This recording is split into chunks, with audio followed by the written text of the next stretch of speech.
In general, prom committee meetings bred their own special kind of suffering. The decision over where and when to hold the prom took a year. The menu planning nearly ended some friendships. The debate over the prom song brought the committee to a grinding halt for a full month. Each time there were tears, storm-outs, and once even some bloodshed. To be fair, the bloodshed was technically a paper cut, so maybe it wasn't all that dramatic. But it felt that dramatic to Cora Wilson. Being in charge was not all it was cracked up to be. As she sat at the front of the classroom and called the meeting to order, she held back a yawn until her eyes started to water. She just didn't have the energy today. It was bad enough coming back to school after April break, but it was even worse to have a prom committee meeting first thing in the morning before school even started. Rows of exhausted faces stared back at Cora until Luke Martinez yawned, and she couldn't hold hers back even one more minute. "Are we boring you?" Amelia Vaughn asked from her spot in the third row. "I thought we had something serious to discuss." Cora shook her head and got back to the task at hand. "The biggest thing we need to do today is decide how we want to deal with prom king and queen." There was a groan from the group, and Cora couldn't be sure, but she thought their advisor, Miss Huang, perhaps groaned the loudest. Amelia stood, blonde hair gleaming even in the unforgiving fluorescent lights, and her sycophants grinned up at her. "I think we need to keep the tradition of king and queen alive. I think it would be ridiculous to throw away this long-held practice simply because, well, you know." She looked around the room hopefully, as if someone would read her mind and fill in the rest of the sentence. "Fine, I'll say it because I know everyone is thinking it." She paused dramatically. "Our class just doesn't have an obvious prom king." Cora massaged her temples.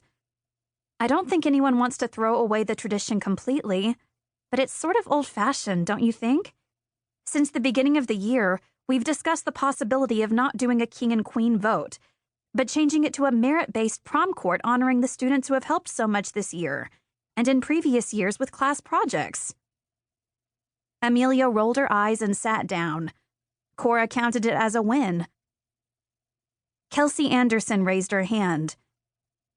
"I think there are plenty of guys who would make a great king, and I think maybe we should consider a new way of doing things without completely getting rid of the old idea."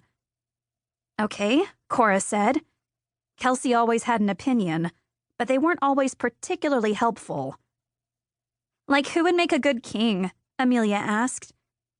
"Our whole class is a bunch of beta males." The room fell silent. "Like maybe, Henry Lai?" Paisley said, chiming in from the back of the room, surprising everyone. By the look on her face, she had even surprised herself. Paisley made no secret of the fact that she was only on prom committee to fill a void in her extracurricular activities. "Just because you're dating him or whatever," Amelia started. "He's not my boyfriend," Paisley interrupted with an eye roll. "That's why I said whatever. I'm sure it's some hippy-dippy, undefined thing." "It's really not," Paisley said with a sigh. Cora jotted the name down, wanting to keep track of any possibilities. Even though in Cora's eyes it was a weird and antiquated concept, especially for young, progressive teens, there might be a point to be made that Cora hadn't considered. She liked to keep an open mind for her classmates. It might be nicer and easier if the class could unite behind tradition and elect a king and queen, but a small voice in the back of her head told her it was not a good idea to always take the nice and easy way out. At least everyone had finally stopped complaining about the theme. A prom to remember had been the prom theme at Roosevelt High for the past 20 years. The prom advisor to the class of 1998 had gotten an incredible deal on 5,000 plastic champagne flutes, with the phrase, "a prom to remember," etched into them. Since then, the administration had insisted that be the theme, so the keepsake flutes didn't go to waste.